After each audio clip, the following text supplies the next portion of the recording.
What is going on, y'all? Welcome back to the channel, Wealth Hacker Labs. As you can see, we have another edition of the Wealth Board, and today we're talking about one of my mentors, Dave Ramsey. That's the man up here. I've been a huge Dave Ramsey fan for quite some time. This is not just because I live here in the Nashville area. Dave Ramsey, his personal finance book, Total Money Makeover, I think was the first personal finance book that I ever read. If it wasn't the first book I read, I know for a fact it was the first book that I shared with many of my clients whenever I was a practicing financial advisor. There was just so much practicality, simplicity with that book, and one of those things was the baby steps, which I'm talking about today. So if you are a Dave Ramsey fan, there is no reason to hate today, because today I am totally supporting the baby steps. Now, there are a few things that I disagree when it comes to some of Dave's opinions, Dave's advice, and if you want to know what those are, well, you better subscribe because that video will be releasing soon. So if you're a Dave Ramsey fan and you're curious, or you're just curious, once again, be sure to subscribe, ding, hit that notification bell so that you can see that next video whenever it drops. But really quick, just talking about the baby steps. I mean, the thing that I love about this is that it is probably one of the most simplistic, easy to follow steps that anybody, literally anybody can follow. I mean, even a baby. And this is why the baby steps work. And I love step number one because there are so many different ways you can do this, but what baby step one is, quite simply, is to save $1,000. I love this because it's simple. It's a nice round number. And I've shared this before, and if you're not familiar, there are plenty of stats that share that like 1/3 of Americans basically don't have, close to don't have the $1,000. There's tons of Americans that don't have, basically have zero savings. So to be able to save $1,000 into a checking or savings account, that's huge for many people. And I will attest to this because whenever I first read this, I didn't even have a savings account. I just had a checking account. That was how I saved. And this is before I deployed to Iraq and finally started investing into the Roth IRA and all that good stuff. But this gave me a milestone to go after. And so it just gave me a nice, easy goal to follow. And I was able to knock that out. And many, I don't know if it's millions, but I have to imagine that several thousands, 100,000 people have followed this one simple step. And just getting to that step is huge for many people. All right, baby step number two is pay off that debt. Once again, how many Americans are struggling with debt? When I read this book, I was one of them. I was used to this with both of my parents struggling with debt. Both my parents filed for bankruptcy, not once, but twice. So I know firsthand what debt means. And for me, I had student loan debt. I had credit card debt. I had co-signed a credit card for my girlfriend in college with a $10,000 limit. Yes, I was insane. So paying off debt, being laser focused, as I think Dave would say, in paying off that debt. And one of the strategies that he talks about, which is very popular, is called the snowball method, or debt snowball.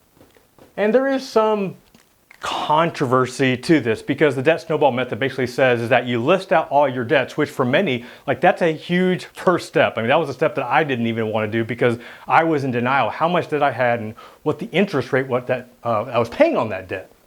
But what the debt snowball says is you list out all your debts and then you start paying the debt with the smallest balance first. It doesn't matter what the interest rates are. So if you have a debt that is, say, $500 and the interest rate is 8%, well, Dave would say if you've got a, say, $7,000 debt that is 22% interest, then you want to go after the $500 first.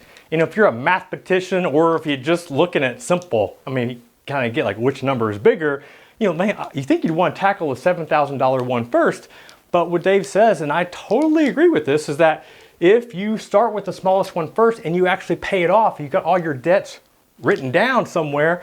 Once you get done, then you can go beep, cross that sucker off. And there is such a psychological win when it comes to be able to knock out that debt, erase that debt, and know that you are now on to the next step. Like, that is such a huge momentum boost, and is no different than having a to-do list and writing everything down, which I do for myself every single day, and be able to cross that off the list. Like, man, it just makes you feel so much good. And that's why he talks about the debt snowball method. So step 1, save $1,000. Step 2, pay off debt. Step number 3 is to build up that emergency fund, that rainy day fund. And typically you want to shoot for 3 to 6 months of your household expenses. People don't have any savings, so to get to $1,000, like, that's such a huge milestone. So over and above that, obviously, for many people, that doesn't even cover their mortgage. It might not even cover, if you got 4 kids like me, that doesn't even cover your grocery bill, electricity bill. So what the goal here is that we're getting that emergency, that $1,000 there started.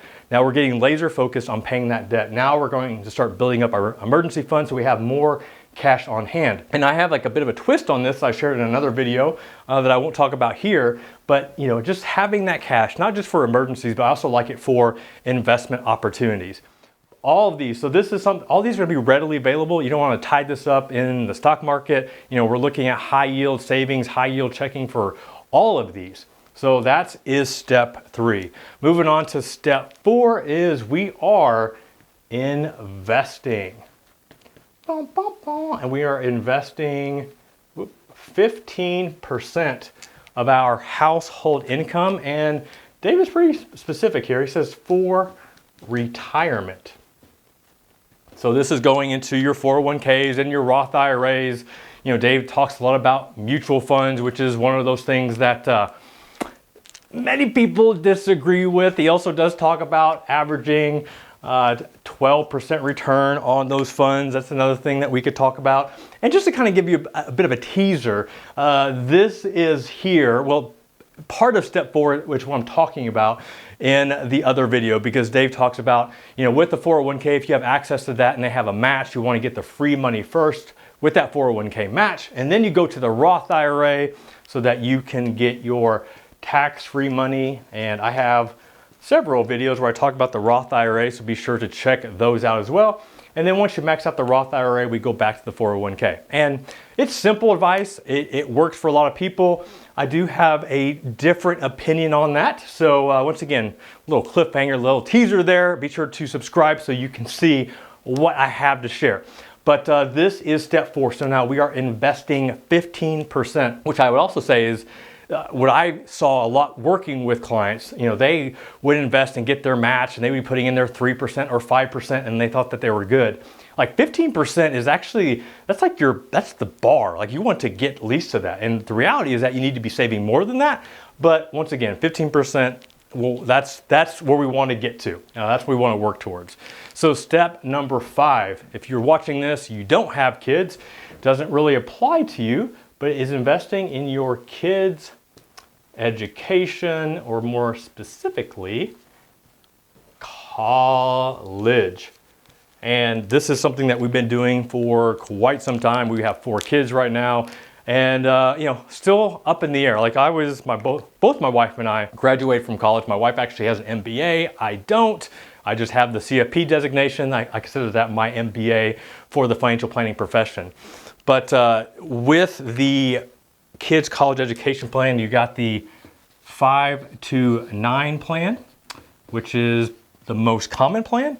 And it's funny because, whenever I was younger, going to college was the thing to do. And now, I don't know. Like, I'm not going to be as terribly upset if my kids don't go to college. I don't want them living at home, but that's one of the reasons I've been showing them about entrepreneurship, side hustles, how to generate passive income, basically entrepreneurship style. Can Jeff Rose talk today? Entrepreneurship style stuff where, man, if they start a side hustle and an online business when they're in high school and it's generating good money, then I don't know if, college is necessary. The beauty of the 529 plan is that, let's say one goes to college and one doesn't, you can always transfer all that money from one kid to the next. So right now we do have college education plans for each of our kids, and that is step number 5. Going on to step number 6 is paying off that home mortgage free. And I like this. Once again, it's another goal to work towards. I don't know if it's something that I would put so much emphasis on. I mean, yes, it's awesome to have all of, having no debt. I mean, like you see people on the Dave Ramsey radio show where they're screaming like their the debt-free scream, whatever it's called. I'm debt-free!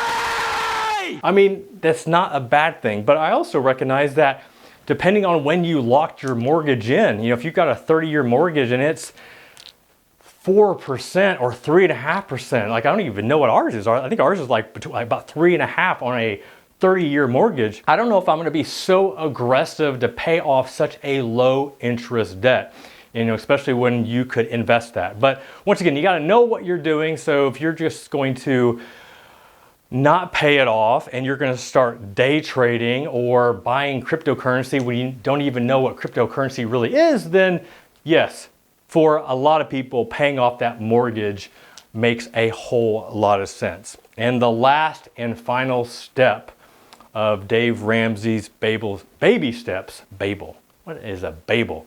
Dave Ramsey Baby Steps is give. Give. He also says build wealth.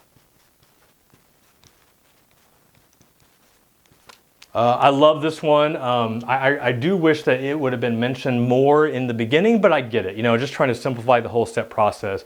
And one of my favorite things, one of my wife's and I favorite things is giving. We give to our church, we give to other charities, other organizations, other nonprofits, and we don't share a lot of that publicly, but there are some that we would love to highlight in the future because there are just a lot of cool people doing a lot of cool things. And one of the things that I love, and I saw this hashtag on Twitter the other day, and it was like, rich people suck. And I thought, wow, okay, tell me how you really feel.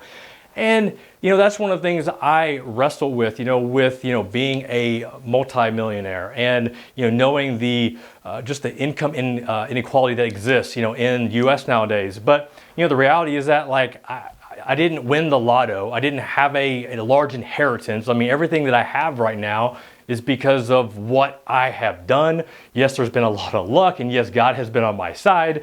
But one of the favorite quote I have from another entrepreneur talking specifically about baby step 7, and his quote was, more money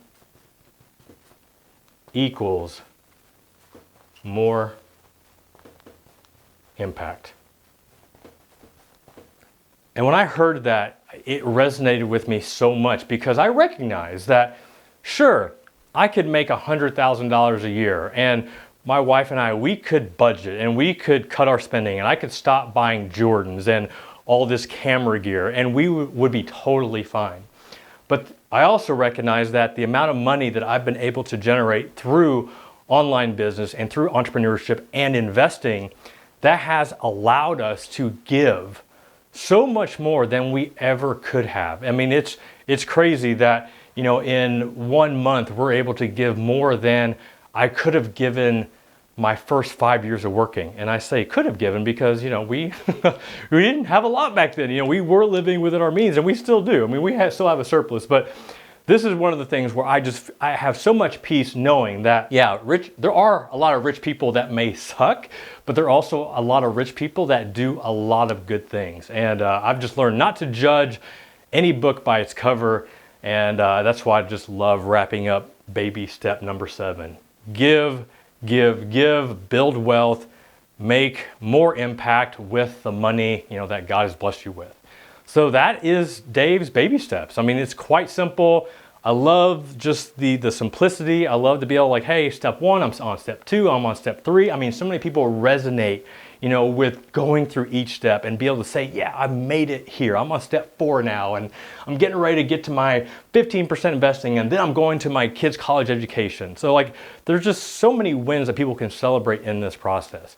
So what do you think? Have you followed Dave Ramsey's baby steps? What do you think? Do you think that it works?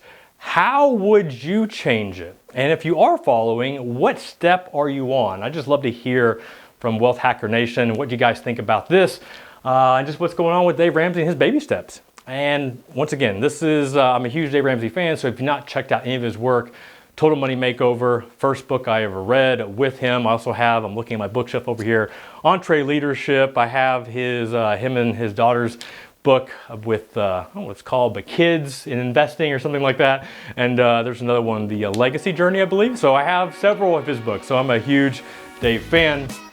Love his advice and just love what he's been able to do for so many people. All right, y'all. Hope you enjoyed this. Until next time, this is Jeff Rose, and mind you that it's your money, your life, and only you can make it awesome. Until next time, peace.